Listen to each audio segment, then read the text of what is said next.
Inspection des systèmes d'alarme incendie. La mission première d'un système d'alarme incendie est de détecter un incendie et d'alerter les occupants pour permettre d'évacuer le bâtiment le plus tôt possible.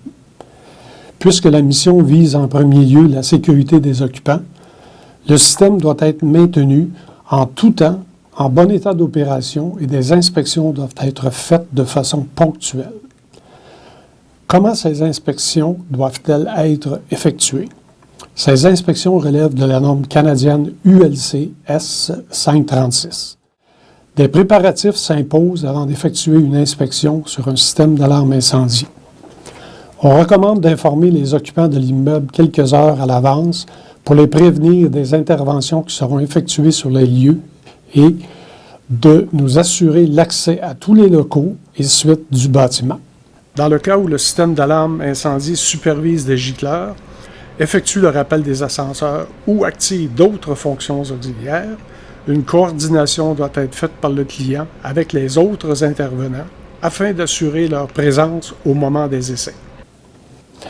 Il est de mise que le technicien se familiarise avec les aspects techniques du projet avant d'intervenir sur les lieux. À l'arrivée du technicien en alarme incendie, le jour de l'inspection, celui-ci doit rencontrer le client ou son représentant pour déterminer la façon dont l'inspection sera effectuée. Dans le cadre d'une inspection de grande envergure, cette rencontre doit se faire avant la journée de l'inspection. Comme le moment où les essais sonores seront effectués, ainsi que l'activation des fonctions auxiliaires pouvant perturber les occupants. Le technicien doit s'assurer que le client a une copie de la clé du panneau de contrôle d'alarme incendie et que celle-ci est conservée sur les lieux.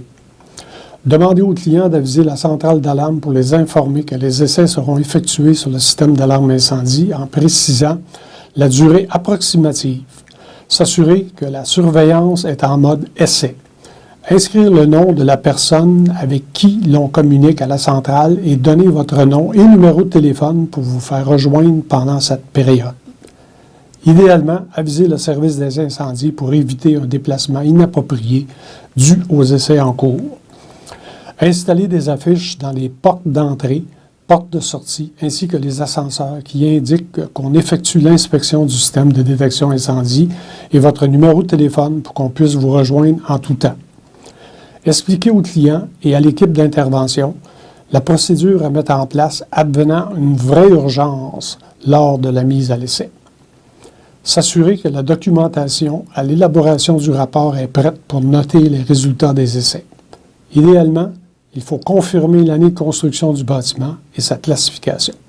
Une fois que toutes les étapes précédentes ont été suivies, le technicien est prêt à commencer son inspection selon la norme ULC S536. Tous les dispositifs doivent être soumis à des essais annuels, sauf exception, s'il est impossible d'y accéder pour des raisons de sécurité, exemple, équipement électrique sous tension, rayonnement et hauteur. Lorsqu'impossible d'y accéder, une mention inaccessible doit être indiquée dans la colonne des remarques. Des dispositifs désignés comme étant inaccessibles dans la colonne des remarques doivent être mis à l'essai au moins une fois tous les 2 ans. Le panneau de commande. Bien avant de commencer les essais, le technicien doit s'assurer que le panneau est facilement accessible et qu'il est situé et installé correctement pour son utilisation et son entretien. Le panneau doit être en mode normal d'opération et l'indicateur d'alimentation doit être allumé. Si le panneau affiche une défectuosité, le technicien doit aviser le propriétaire ou le gestionnaire avant de commencer l'inspection. Il doit également noter ce qu'il a découvert au rapport. Il va de soi que l'affichage et les inscriptions au panneau doivent être clairs et précis. Le technicien doit aussi s'en assurer au moment des essais afin d'être certain qu'ils correspondent bien à leur action. Afin de bien effectuer l'inspection du panneau, plusieurs essais et inspections sont nécessaires et doivent être documentés. Ces essais sont bien décrits par la norme ULC et une liste est fournie afin qu'aucun de ces essais ne soit omis. Plus d'une trentaine d'items relatifs au panneau de commande doivent être mis à l'essai. Des essais additionnels doivent être faits si le système contient un afficheur séquentiel, un réseau de communication d'urgence, un ou des annonciateurs à distance, un indicateur de défectuosité à distance ou une imprimante. Des essais supplémentaires sont aussi nécessaires lorsqu'il s'agit de réseaux à grande échelle afin d'assurer le fonctionnement en mode dégradé. Un rapport par panneau de contrôle doit être achevé. Sources d'alimentation ULC S536. L'inspection des sources d'alimentation doit être également faite. L'alimentation 120 bols de chaque panneau doit être inspectée afin de vérifier que les protections des fusibles correspondent aux caractéristiques du manufacturier et que l'alimentation est suffisante pour les besoins du système. Le disjoncteur du panneau de distribution électrique doit être identifié, verrouillé et de couleur rouge. Chaque batterie doit être inspectée et mise à l'essai pour valider qu'elles sont en état de fonctionner. Le type de batterie doit être approprié et recommandé par le fabricant. Elles doivent être suffisantes selon le calcul du système en pleine charge. Lors de l'inspection, le technicien doit effectuer plusieurs mesures de voltage, ampérage et capacité de la batterie. Voici une liste d'outils susceptibles de faciliter ces prises de mesure. Multimètre, pince ampère-métrique, capable de lire les milliampères et un capacimètre pour accumulateur. À l'aide de ces appareils, la lecture de ces mesures devrait être consignée au rapport d'inspection pour les batteries.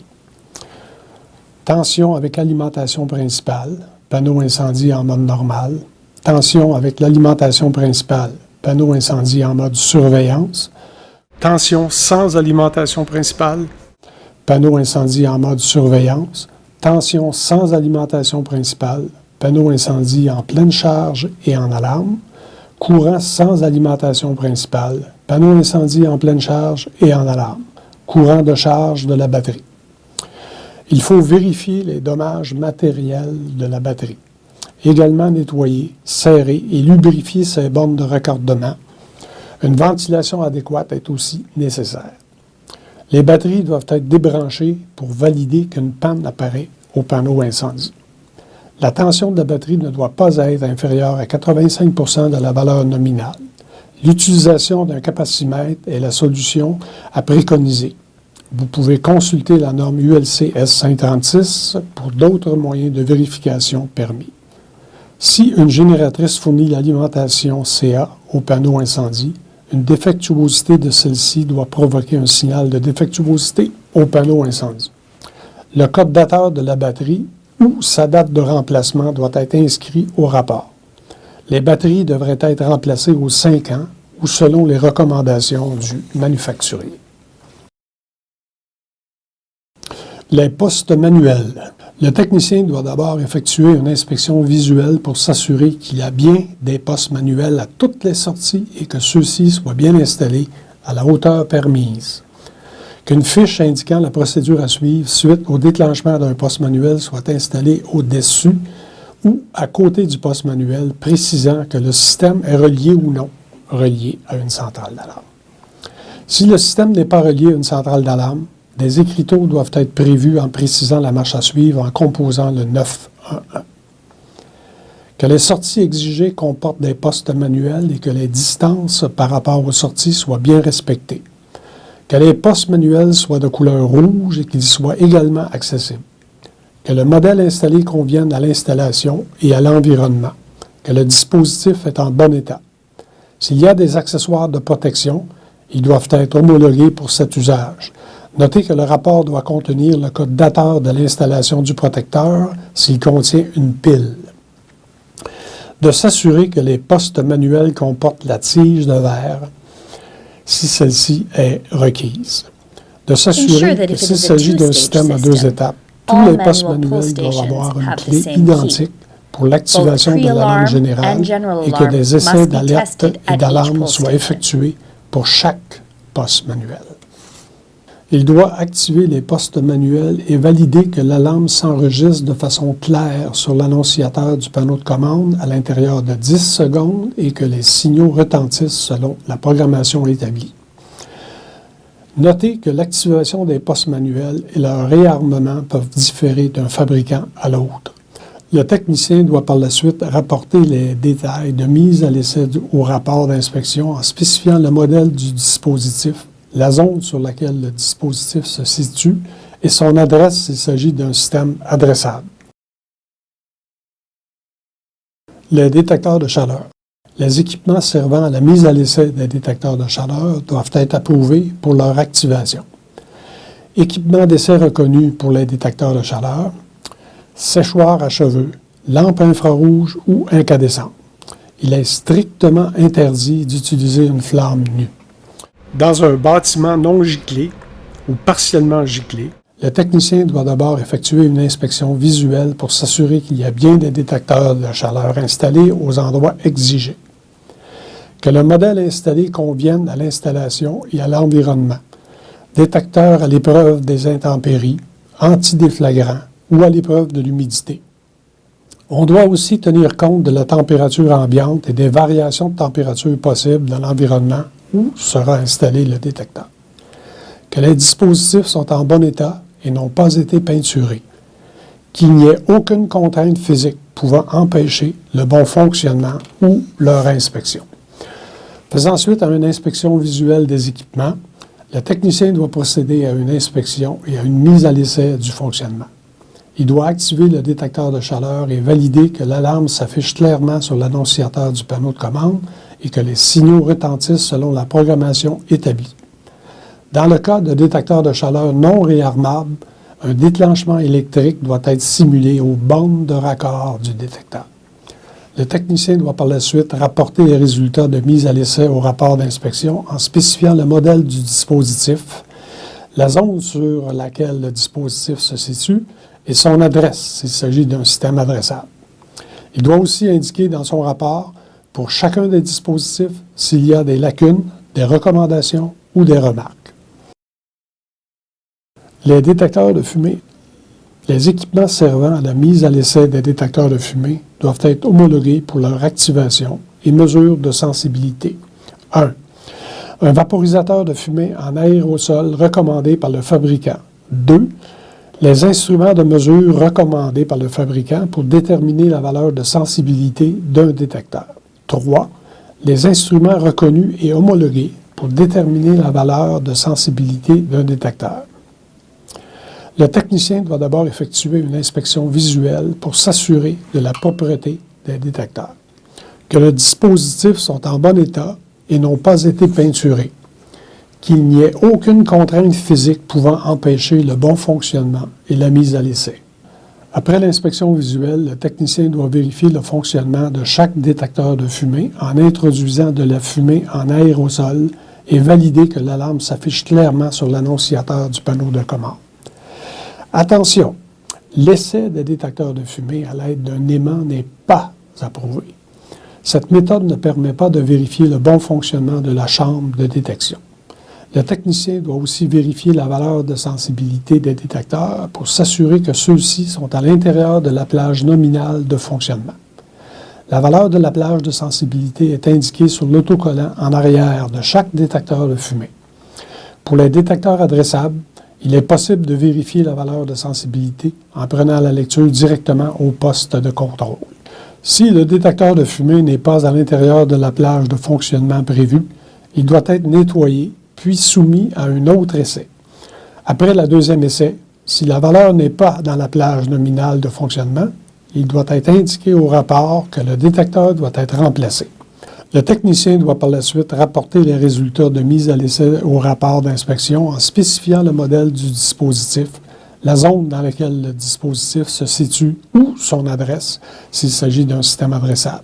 Il doit également inscrire dans le rapport le niveau de sensibilité de chaque détecteur et indiquer en lacune ceux qui ne sont pas dans la plage nominale de fonctionnement. Détecteur combiné fumée-chaleur. L'inspection d'un détecteur combiné avec capteur de chaleur et capteur de fumée doit comprendre deux inspections. L'inspection du capteur de chaleur selon les méthodes déjà discutées, ainsi que l'inspection du capteur de fumée, incluant les tests de sensibilité. Les détecteurs de fumée pour unité de ventilation. Les équipements servant à la mise à l'essai des détecteurs de fumée pour unité de ventilation sont 1. Un vaporisateur de fumée en aérosol recommandé par le manufacturier. 2. Des instruments de mesure recommandés par le manufacturier pour déterminer la valeur de sensibilité d'un détecteur. 3. Les instruments reconnus et homologués pour déterminer la valeur de sensibilité d'un détecteur. 4. Vélocimètre ou manomètre différentiel. Le technicien doit d'abord effectuer une inspection visuelle pour s'assurer de la propreté des détecteurs et son assemblage. Il doit vérifier le fonctionnement du détecteur de fumée en introduisant de la fumée et en utilisant les appareils de mesure tels que le vélocimètre et le manomètre différentiel. Le résultat obtenu doit être à l'intérieur de la plage nominale de fonctionnement, tel qu'indiqué sur l'autocollant figurant sur le détecteur et consigné au rapport d'inspection. Note: pour les détecteurs de fumée d'unités de ventilation non adressables, munis d'un détecteur non amovible, voir la fiche technique du fabricant pour les essais et la calibration. Le technicien doit s'assurer que le panneau de contrôle a bien reçu le signal du détecteur. Au même titre que les détecteurs de fumée ponctuels, le technicien doit par la suite rapporter les résultats de mise à l'essai du rapport d'inspection en spécifiant le modèle du dispositif, la zone dans laquelle le dispositif se situe ou son adresse s'il s'agit d'un système adressable. Il doit également inscrire dans le rapport le niveau de sensibilité de chaque détecteur ainsi que la lecture de vélocité. Indiquer en lacune ceux qui ne sont pas dans la plage nominale de fonctionnement. Les détecteurs spéciaux, détecteurs de fumée à faisceau et détecteurs de flammes. Pour ces types de détecteurs, le technicien doit consulter les méthodes d'essai recommandées par les fabricants et consigner les résultats obtenus au rapport. Module de supervision. Des modules de supervision servent à surveiller des réseaux de gicleurs, des systèmes d'extinction pour hottes de cuisine, des systèmes de préaction et les génératrices. Le plus commun est la surveillance de systèmes de gicleurs. Le système de gicleurs d'un bâtiment est inspecté séparément et conformément à la norme NFPA 25. Les systèmes de gicleurs doivent être supervisés par le panneau d'alarme incendie du bâtiment. Idéalement, le technicien de gicleur et d'alarme incendie devrait être présent en même temps lors de l'inspection afin de vérifier correctement l'interconnexion des systèmes. Tous les détecteurs de débit sur les étages doivent être supervisés par le panneau d'alarme incendie. Lorsque le technicien de gicleur ouvre la vanne pour vérifier et simuler un écoulement d'eau sur l'étage, il active la vanne de débit qui émite une tête de gicleur éclatée. Cela doit produire une alarme au panneau d'alarme incendie dans les 90 secondes. L'emplacement de chaque commutateur de débit doit être inscrit sur le rapport d'alarme incendie, ainsi que le délai pour chaque alarme activée au panneau. Le technicien de gicleur vérifie également que tous les vannes sur le système de gicleur sont dans la position requise pour leur fonctionnement et qu'un signal de surveillance visuelle est transmis au panneau. La surveillance de toutes les vannes doit également être consignée dans le rapport d'alarme incendie. Les dispositifs de signalisation. Qu'il s'agisse de vibreurs, klaxons avec lampe stroboscopique, cloches ou haut-parleurs, tous les dispositifs sonores et visuels doivent être inspectés et mis à l'essai. Le technicien doit d'abord procéder à une inspection visuelle de l'emplacement des dispositifs et il doit s'assurer qu'ils ne sont pas endommagés ni peinturés et qu'ils sont bien étanches. S'assurer qu'ils produisent des sons similaires. S'assurer qu'ils soient bien fixés. Porter attention à la classification des lieux. L'équipement qui sera utilisé pour effectuer les lectures sonores doit être calibré pour s'assurer des résultats précis et authentiques.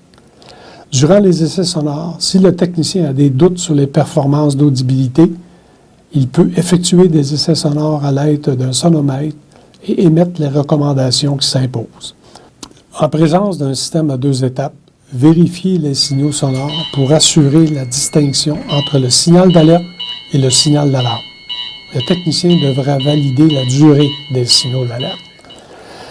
Des essais additionnels seront effectués dans les bâtiments d'habitation pour valider la séquence d'opération des signaux dans les logements et l'arrêt manuel ou automatique de ces signaux pour une période de 10 minutes. Pour les dispositifs visuels, lorsque requis, vérifiez le fonctionnement. En présence d'un système de communication phonique, des essais sonores devront être effectués pour s'assurer de l'intelligibilité des messages d'urgence vocaux ou préenregistrés. Attention, attention. Un signal d'alerte nous a été transmis. Les téléphones d'urgence.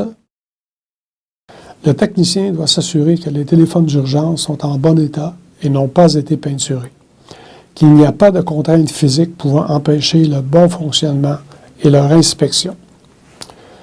Faisant suite à l'inspection visuelle des équipements, le technicien doit procéder à une inspection et mise à l'essai, selon la norme CAN-ULC S536. Lors de la mise à l'essai, le technicien doit s'assurer des différents points suivants. 1. Que la communication est bien bidirectionnelle et claire. 2. Que lorsque le combiné est soulevé ou actionné, les indications sonores et visuelles appropriées au poste de contrôle soient bien faciles à interpréter. 3. Que le mécanisme de verrouillage de la porte du cabinet soit intact. On parle ici de la vitre, de la serrure ou du mécanisme électromagnétique de retenue. 4. Que la tonalité, système en utilisation, soit bien reçue par tous les combinés. Le technicien doit par la suite rapporter les résultats de mise à l'essai au rapport d'inspection en spécifiant le modèle du téléphone d'urgence et l'endroit où il se situe.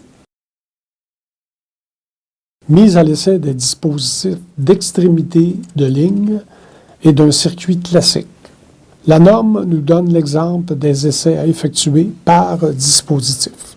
Chaque dispositif de fin de ligne des circuits d'entrée, zone, doit être mis à l'essai afin de détecter un circuit ouvert, débrancher le dispositif de fin de ligne, vérifier l'entrée de la panne au contrôle principal. Effectuer un court-circuit sur le dispositif de fin de ligne et noter le résultat. Effectuer une mise à la terre sur le dispositif de fin de ligne et noter le résultat. Annoter l'ensemble des informations au rapport d'inspection. On répète les mêmes opérations pour les dispositifs d'extrémité de ligne des circuits de sortie. Les isolateurs de ligne et les modules isolateurs de boucle adressables. Chaque module isolateur de boucle adressable doit être vérifié pour s'assurer que chaque zone de détection est isolée des autres zones comme prescrit dans le code du bâtiment. Annonciateur et indicateur de zone. Pour vérifier le bon fonctionnement de chaque module isolateur, il faut simuler un court-circuit sur le filage de chaque zone de détection et s'assurer qu'un signal de défectuosité soit transmis au panneau incendie et que seulement les composantes de cette zone perdent la communication avec le panneau incendie. La localisation de chaque module isolateur des circuits de détection doit être consignée au rapport en précisant quel secteur ou zone il isole. Annonciateurs à distance. Les annonciateurs à distance ne sont pas des dispositifs de signalisation et doivent être aussi vérifiés pour l'exactitude de l'information qu'ils doivent transmettre. Leurs fonctions premières en sont une d'aide à la localisation. Les fonctions auxiliaires. Les fonctions auxiliaires sont des applications en lien avec la sécurité des personnes et qui sont reliées au système d'alarme incendie, mais qui ne font pas partie intégrante du système. Dans la majorité du temps, une fonction auxiliaire n'est pas un circuit supervisé.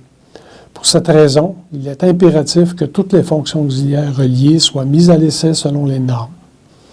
Les fonctions auxiliaires peuvent être activées par des relais conventionnels montés sur une carte électronique qui est installée dans le panneau de contrôle.